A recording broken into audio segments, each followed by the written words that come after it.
오늘도 하나님을 예배하는 우리 사랑하는 성도님들 심령 위에 주의 은혜와 평강이 넘치시기를 축복합니다. 우리의 손에 있는 것이 비록 작을지라도 그것이 하나님의 손에 붙들릴 때 놀라운 역사가 일어납니다. 그래서 우리 인생에 가장 큰 축복이 있다면 그것은 하나님의 손에 붙들려 쓰임받는 것입니다. 하나님은 초라한 80대 노인 모세를 쓰시겠다고 하십니다. 광야에 버려진 떨기나무 같은 인생이지만 하나님께서 당신의 신음하고 고통받는 백성을 이끌어내는 그러한 지도자로 구원하는 일에 쓰시겠다고 하십니다. 그렇지만 모세는 바로 하나님의 그 말씀 앞에 순종할 수 없었습니다. 그래서 계속해서 변명하고 거절하고 있는 모습을 우리가 성경을 통해서 보게 됩니다. 4장 1절에 보면, 오늘 본문 1절에 보면 그들이 나를 믿지 아니하며 내 말을 듣지 아니하고 이르기를 여호와께서 네게 나타나지 아니하셨다 하리이다. 출애굽기 4장의 내용은 하나님의 부르심에 대한 모세의 계속되는 변명, 그럼에도 불구하고 끝까지 모세를 설득시켜 나가시는 하나님의 열정이 기록되어 있습니다. 모세는 결사적으로 변명하며 도망쳐 보려고 하지만 하나님은 끈질기고 집요하게 모세를 설득시키시고 마침내 그를 하나님의 사람으로 세우시고 쓰십니다. 먼저 본문을 보면 모세는 자신이 하나님 앞에 순종할 수 없는 그 소명 앞에 자기가 나설 수 없는 이유에 대해서 세 가지로 이유를 제기합니다. 첫째는 그들이 나를 믿지 않을 거래요. 백성들이 나를 믿어줄 리가 없다는 거예요. 왜 이런 이야기를 할까? 그는 이전에 40년 전에 동족들로부터 배신당하고 그리고 도망쳐서 목숨 하나 부지하겠다고 그렇게 광야로 도망친 인생이죠. 그러니까 그들이 나를 따르지 않을 거라는 거예요. 그 다음에 내 말도 듣지 않을 거라는 거예요. 결국 말이라고 하는 것은 말의 영향력, 말의 권위는 신뢰에서 오는 거예요. 그러니까 그들이 나를 안 믿어주는데 내 말이 먹히겠냐는 거예요. 그러니까 여러분, 우리가 설교를 들을 때에도 여러분과 제가, 여러분들이 저에 대해서 어떤 불신하고 인격적으로 못 믿겠다, 그 사람은 제가 여기서 천사의 말을 해도 1도 은혜를 못 받습니다. 그래서 이 말이라고 하는 것은 인격 속에서 이렇게 서로가 믿어지고 그럴 때 설득력이 먹히는 거죠. 그러니까 과거에 민족끼리 싸우는 거 뜯어 말리다가 그러다가 이렇게 모세가 거기에서 배척을 당하고 배신을 당한, 그래서 이 트라우마로 모세는 지금도 괴롭고 극복하지 못하고 있는 거예요. 그래서 하나님이 자신에게 나타났다고 이야기할지라도 저들이 절대 믿지 않을 거래요. 그래서 내가 만일에 하나님 만났다 이렇게 얘기하면 어디서 사이비 교주란 놈이 광야에서 우리에게 나타났다 이런 식으로 말할 거라는 거예요. 믿어줄 리가 없다. 그런데 모세는 왜 이렇게 계속해서 이런 이야기를 할까? 여러 가지로 변명하고 이유를 들어서 그렇게 사명을 거부하고 있지만 실제적인 이유는 뭐냐 하면 그게 따로 있는 거예요. 근데 사람들은 이렇게 사명으로 부름받으면 그러면 과거의 경험과 현재의 조건과 그리고 미래의 어떤 이속, 이런 기대치, 이런 것들을 통해서 결정을 해요. 그러니까 하나님께서 우리를 교회 건축의 사명으로 부르시고 선교의 사명으로, 전도의 사명으로, 그리고 자녀 양육의 사명으로, 직장 안에서 또 기업에서 그것을 일으키는 그런 사명으로 하나님께서 우리를 부르셔요. 그러면 우리가 어떻게 하느냐? 그 부르심 앞에서 예스 하지 않아요. 계속 핑계를 대요. 변명을 해요. 나는 못하겠다는 거예요. 그래서 이렇게 저렇게 핑계거리를 대고 합리적인 변명거리를 끄집어내서 회피하고, 그러면서 정작 자신의 믿음 없음을 인정하지 않아요. 내가 믿음이 없어서 그래요 이렇게 인정하지 않고, 나는 믿음이 있는 것 같고, 나는 믿음 없음을 인정하지 않으면서 이런저런 환경적인 것을 들어서 계속 불평하고 원망하는 거예요. 이게 모세에게 나타났던 현상이에요. 그는 자신이 결코 사명감이 없다고, 하나님에 대한 믿음이 없다고 그렇게 생각하지 않았어요. 인정하지 않아요. 그가 하나님의 명령을 거절하고 있는 근본적인 이유가 있어요. 그게 뭐냐 하면 과거의 실패에 대한 두려움 때문입니다. 출애굽기 2장을 보면 모세가 이제 우리 알고 있는 사건이 의협심을 가지고 자기 이렇게 민족을 괴롭히는 애굽 사람을 쳐 죽여요. 그러고 나서 그 다음에 밖에 들에 나가 보니까 이스라엘 민족끼리 싸우는 거예요. 그러니까 야, 우리끼리 이러면 안 돼. 우리가 싸우면서 어떻게 독립을 할 수 있겠냐, 뭐 이런 이야기를 했겠죠. 그랬더니 그들이 뭐라 하냐면, 야, 우리가 언제 너를 주제와 법관으로 세웠냐, 네가 애굽 사람 쳐 죽이더니 오늘은 우리를 죽이려고 하냐, 이렇게 나오는 거예요. 그러니까 그러면서 바로에게 이 사실을 밀고 해버려요. 하나님의 종으로 받아들이지 않아요. 말이 씨가 안 먹혀요. 모세는 이런 경험을 가지고 있는 사람이에요. 이게 40년 전의 사건인데 아직도 모세는 이 상처와 트라우마 때문에 괴로워하는 것입니다. 그러니까 이 배신감이라고 하는 게 얼마나 컸겠어요. 그래서 이 사건 때문에 모든 걸 다 잃어버리고 왕자의 신분도, 그러니까 얼마나 애굽의 왕자의 피라미드라고 하는 영화를 보면 모세가 이 애굽의 파라오의 그 경쟁에 뛰어들어서 경쟁하는 그런 내용이 나와요. 그런 대단한 권력을 백그라운드를 가지고 있었습니다. 재물도 명예도 인기도. 그런데 하루아침에 다 내팽개치고 도망자의 신세가 돼서 그 광야로 들어가 처박혀요. 이 과거의 아픔과 상처가 하나님을 못 믿게 만드는 거예요. 창조적인 미래를 향해서 한 걸음도 앞으로 갈 수 없게 만들어 버린 거예요. 그는 지금도 이 사건, 이 트라우마로 이렇게 괴롭고 이것 때문에 그의 인생이 꼬여 있고 이것 때문에 짓눌려 있는 것입니다. 그러나 여러분 분명히 기억할 것은 우리 하나님은 우리가 과거의 실패의 환상에 머물러 있는 것을 원치 않으십니다. 토마스 칼라일이 이런 얘기했어요. 길을 가다 돌을 만나면 약자는 걸림돌이라고 생각하고 강자는 디딤돌이라고 생각한대요. 믿음의 사람에게는 과거의 실패가 독약이 아니라 보약이 되는 것을 믿습니다.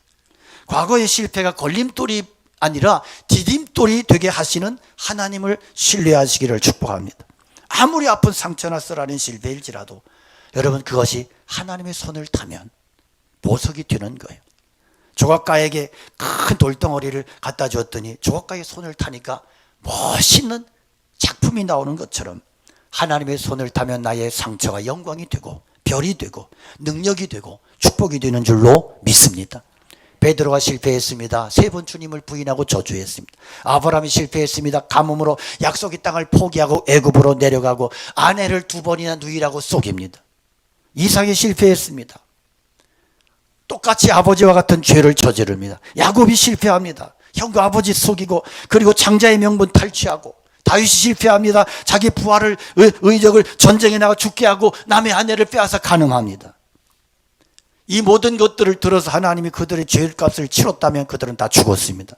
그러나 여러분 하나님은 우리가 실패했다고 그 실패 때문에 우리를 버리지 않으시더라는 거예요. 회개한 그들을 용서하시고 찾아가시고 만나주시고 격려하시고 일으켜주시고 결국에는 당신의 일꾼으로 써주셨습니다. 하나님은 두려워하며 변명하는 모세에게 몇 가지 기적을 보여주시는데 첫 번째 기적이 2절에 보면 하나님께서 네 손에 있는 게 뭐냐? 이렇게 물으세요. 그렇게 자신감 넘치던 모세가 실패 경험하고 나서 좌절과 실패에 익숙해져 있어요. 모세가 대답해요. 지팡이입니다. 아마 이 대답이 그랬겠죠. 네, 지팡이입니다. 이랬겠어요? 몰라서 물어요. 하나님, 지팡이요. 꼭 얘기해야 되냐고. 일상적인 물건이야. 그냥 대답하기도 귀찮은 질문을 하나님이 하셔. 이 지팡이는 어떤 지팡이? 양을 치고 맹수를 쫓고 자신을 보호하던 지팡이죠. 근데 하나님께서 뭐라고 말씀하시냐면 야, 그 땅에 던졌어요. 그런데 이상한 일이 일어나요. 처음 보는 사건이 일어나요. 지팡이가 뱀이 돼서 모세에게 달려드는 거예요. 자, 지금까지 자신이 믿었던 거예요. 믿고 의지하던 지팡이요. 이것으로 양을 치고 보호를 받고 처자식을 먹여 살린 지팡이. 광야에서 40년 동안 익숙해져 있는 지팡이. 그런데 이게 순간에 자기를 해치는 뱀이 돼서 달려드는 거예요. 나에게 그동안 그렇게 유익한 지팡이였고 나는 이 지팡이를 믿고 살았는데 이 지팡이가 코브라가 돼서 지팡이처럼 바닥 서서 달려드는 거예요. 정신을 피하고 있는데 하나님 말씀하세요. 야, 그 꼬리를 잡아라. 왜 하필이면 꼬리냐는 거예요. 여러분 뱀 잡아보셨습니까? 안 잡아봤으면 말을 하지 마세요. 뱀은요 잡을 때 어디를 잡아야 돼요? 머리를 누르고 목을 잡아야 돼요. 딱 잡으면 이렇게 해요. 꼬리를 잡으면 돌아서서 물어요. 그러니까 꼬리를 잡는다고 하는 것은 뭐냐면 너 바로와의 정면 대결, 바로와의 대결을 피하지 마, 도망치지 마, 그거예요.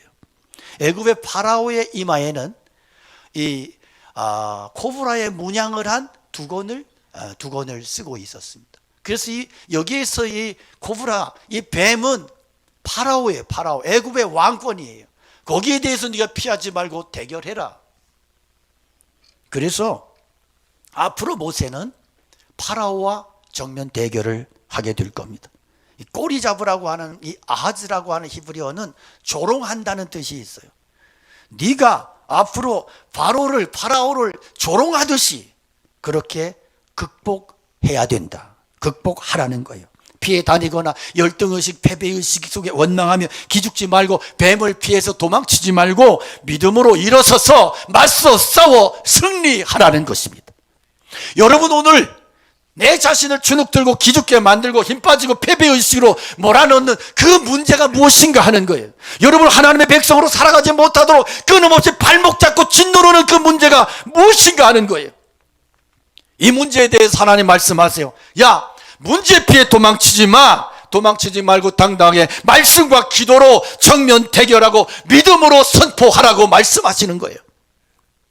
마귀와 개는 뒤돌아보고 도망치면 쫓아와서 물어요. 공격해요.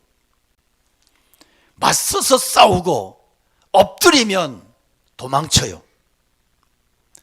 개와 마귀는 엎드리면 도망친다 그랬잖아요. 마귀는 기도하며 엎드리면 두려워서 도망치고 개는 돌을 잡으려고 엎드리면 도망을 치고.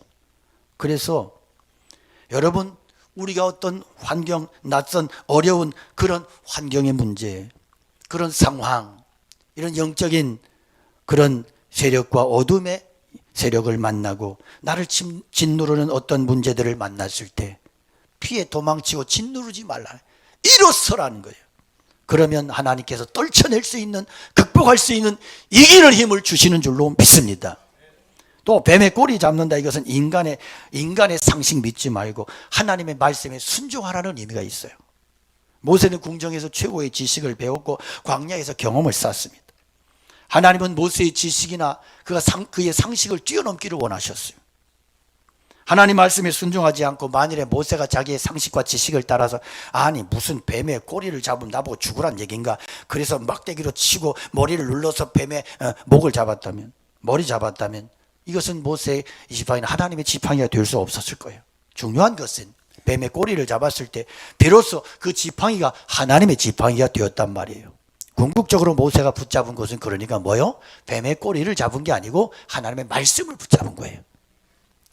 여러분 우리가 하나님의 말씀을 붙잡고 상식적으로 납득이 안 되고 내가 그동안 배운 것과 다르고 그럴지라도 하나님의 말씀의 진리를 믿고 그 말씀 순종하고 믿음으로 나갈 때 그의 삶을 통해서 하나님께서 너희가 믿으면 하나님의 영광을 보리라 말씀하신 대로 하나님께서 영광의 그러한 능력의 역사를 보게 하실 줄로 믿습니다. 무슨 일이 있다 할지라도 여러분 인간의 경험과 상식 이런 것보다 하나님의 말씀 붙잡고 나갈 수 있기를 축복합니다. 그럴 때 하나님께서 우리의 모든 기업과 우리의 가정과 개개인의 삶의 능력으로 역사하여 주실 것입니다. 또 한 가지 기적은 40년 동안 지팡이 들고 사용하던 손이에요. 6절에 보면 하나님께서 너의 손을 품에 넣어라. 그래서 품에 넣었다 그랬더니 여기에 나병이 걸려있는, 문둥병 나병이 걸린 거예요. 이것은 뭘 말하냐면 너는 부정한 자야. 너의 의를 내세우지 마라. 너 잘난 체 하지 마라 하는 거예요. 여러분 우리가 믿음에 실패하는 이유가 뭐냐 하면 하나님 앞에서도 자기 잘난 줄 알아요. 자기 똑똑한 줄 알아요. 하나님은 그렇게 말씀하세요. 너는 무능한 자야. 너는 부정한 자야. 너는 불의한 자야. 그러니까 이제부터 나를 믿어라. 그래서 다시 넣었다 뺐더니 깨끗해졌어요. 이제 나를 믿고 신뢰할 때 너는 내 의로 승리할 것이라는 것입니다. 세 번째 기적은 9절에 보면 너는 나일 강물 조금 떠다가 땅에 보라. 네가 떠온 나일 강물이 땅에서 변하여 피가 되리라. 나일 강은요, 애굽 사람들에게 이것은 생명의 젖줄이에요. 그들은 나일 강에 대한 신앙이 절대적이에요. 이것은 신성시했어요. 그런데 하나님께서 그 생명수가 순식간에 저주의 재앙의 피로 변할 거래요.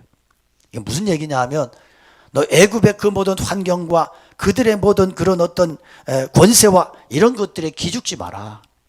하나님은 얼마든지 생명의 젖줄이라고 여기는 그들의 이 모든 것들을 파괴와 이렇게 죽음의 피로 만들 수 있는 하나님이신 것을 기억하라는 겁니다. 근데 결국 이 세 가지 이적은 자세히 보면 손에 대한 거예요. 손. 네 손에 있는 게 뭐냐? 그래서 그 손으로 일하게 하시고 그 손으로 역사하시고 그 손을 통해서 그렇게 말씀하시는 하나님의 음성이 여기에 있어요. 그래서 이것을 가지고 이제 이 지팡이가 사람 죽이는 뱀으로 변하게 하고 다시 양을 치는 지팡이 되게 하시고 이것이 이 지팡이가 사람을 죽일 수 있고 그리고 사람을 살릴 수 있는 도구가 될 수 있다는 것입니다. 결국 누가 하신다는 거예요? 하나님께서. 살리는 도구로 만들기도 하시고 죽이는 도구로 만들기도 하시는, 병들게도 하시고 치유하시기도 하시는, 죽이시기도 하시고 살리시기도 하시는 엘샤다이 전능하신 하나님께서 지금 모세를 쓰시겠다는 것입니다. 하나님 물으세요. 지금 네 손에 있는 게 뭐냐? 바로 이것으로부터 하나님의 놀라운 역사가 시작이 되는 것입니다. 어린 소년의 손에 있던 도시락 한 개, 오병이어가 5,000명을 살리는 기적의 도구가 되는 것입니다. 사렙다 가부가 마지막 먹고 죽으려 했던 기름과 떡이 엘리야 선생에게 주어졌을 때 그의 가뭄을 다 이기고 남을 만큼 풍성하게 하셨습니다. 소년 다윗의 손에 들려있던 물맷돌 5개가 거인 골리앗을 쓰러뜨립니다. 모세의 손에 40년 동안 무심코 들려있던 마른 막대기가 민족 해방의 놀라운 역사를 일으키는 하나님의 능력의 지팡이가 되었습니다. 여러분, 지금 내게 있는 게 뭔가? 이것을 하나님 앞에 내어놓고 그리고 믿음으로 드리고 하나님의 손에 붙들리는 종들이 되시기를 축복합니다. 비록 작을지라도 미약할지라도 이것이 하나님의 손에 들려질 때 놀라운 능력이 되고 축복이 된다는 사실인 거예요. 모세가 불순종한 이유가 세 가지예요. 그들이 나를 믿지 않을 것이고 내 말을 듣지 않을 것이고 하나님께서 자신에게 나타나신 것을 신뢰하지 않을 거라고. 그래서 하나님께서 아니야, 그렇지 않아, 믿을 거야. 그리고 이제는 너를 지도자로 그렇게 따르게 될 것이라고. 하나님은 뱀이 되는, 지팡이가 뱀이 되는 기적을 통해서 궁극적으로 뭘 말씀하시느냐? 5절에 보면 뭐라 그랬냐면 이는 그들에게 그들의 조상의 하나님 곧 아브라함의 하나님, 이삭의 하나님, 야곱의 하나님 여호와가 내게 나타난 줄을 믿게 하려 함이라 그랬어요. 그러니까 네 손에 들고 있는 지팡이 기적을 통해서 하나님께서 뭐래요? 하나님이 너에게 나타난 것을 믿게 해주겠다. 너에게 믿음을 주겠다. 믿음을. 그래서 하나님의 말씀이 믿어지도록 하나님께서 모세에게 이적을, 기적을 주십니다. 결국 이것을 통해서 뭘 말씀하세요? 하나님의 하나님 되신과 하나님의 말씀을 믿게 하기 위함이라는 거예요. 그래서 우리에게 있는 이런 어떤 능력의 역사나 어떤 그런 것들은 하나님께서 결국 그 결론이 뭐냐 하면 우리의 믿음을 더해 주시고 우리 하나님의 사람으로 견고한 믿음의 사람으로 세워가시는 과정을 위해서 허락하신다는 거죠. 자, 하나님은 모세를 향해서 지금 이스라엘이 문제가 아니라 지금 네가 문제라고 말씀하세요. 우리는 항상 어떤 문제를 만나면 항상 상대를 지목하고 상대를 원망하고 상대의 문제를 찾으려고 그래요. 그러나 여러분 기억하십시오. 지금 이 문제는 이스라엘의 문제가 아니고 모세의 문제예요. 지금 환경의 문제는 다른 사람의 문제가 아니고 내 문제인 것입니다. 하나님 모세 자신이 하나님 말씀에 대한 전적인 신뢰가 믿음이 없는 것을 아세요. 그래서 이적을 통해서 모세를 향해서 하나님의 말씀에 대한 절대적인 믿음을 요구하고 계시는 겁니다. 백성들이 믿지 않는 게 문제가 아니에요. 다른 사람의 문제가 아니고 모세의 문제이고 내 문제라는 것입니다. 내가 먼저 믿어야 되고, 내가 먼저 변화돼야 되고, 내가 먼저 하나님 말씀에 순종해야 된다. 하나님은 모세가 당신을 전적으로 신뢰하는 사람이 되기 전까지는 글을 쓰지 않을 거예요. 우리는 준비되지도 않은 상태로 하나님 앞에 써달라고 자꾸 달려드는 경향이 있어요. 그러나 여러분, 하나님은 먼저 바꾸어 놓고 쓰시겠대요. 변화시켜 놓고 쓰시겠대요. 믿음의 사람이 되래요. 그러면 쓰신대요. 결국 하나님은 지팡이를 통해서 의심과 변명의 사람 모세를 먼저 하나님의 사람, 순종의 사람, 믿음의 사람으로 세우십니다. 20절에 보면 모세가 그 아내와 아들들을 나귀에 태우고 애굽으로 돌아가는데 하나님의 지팡이를 손에 잡았더라 그랬어요. 출애굽의 역사를 일으키기 위해서 애굽으로 떠나는 모세의 뒷모습을 말씀합니다. 다른 때와 다른 것이 없어요. 한 가지는 뭐냐 하면 모세의 지팡이가 하나님의 지팡이가 되었다는 거예요. 그럼 여기서 모세가 잡았던 지팡이가 뭘까? 앞에 내용 보면 17절에 보면 너는 이 지팡이를 손에 잡고 이것으로 이적을 행할지니라 그랬어요. 하나님께서 모세가 양을 칠 때 늘 들고 다니던 그 지팡이를 손에 잡고 애굽으로 가래요. 근데 모세는 늘 들고 다니던 이 지팡이를 다시 잡고 애굽으로 가. 여전히 그 지팡이야. 그런데 성경은 그 지팡이를 하나님의 지팡이라고 말씀하고 있어요. 그러니까 이제부터 모세의 지팡이가 하나님의 지팡이가 된 거예요. 그러면 재질이 달라졌냐? 아니에요. 똑같은 거예요. 그냥 그 지팡이야. 낡은 지팡이, 마른 지팡이. 기능이 달라진 것도 아니에요.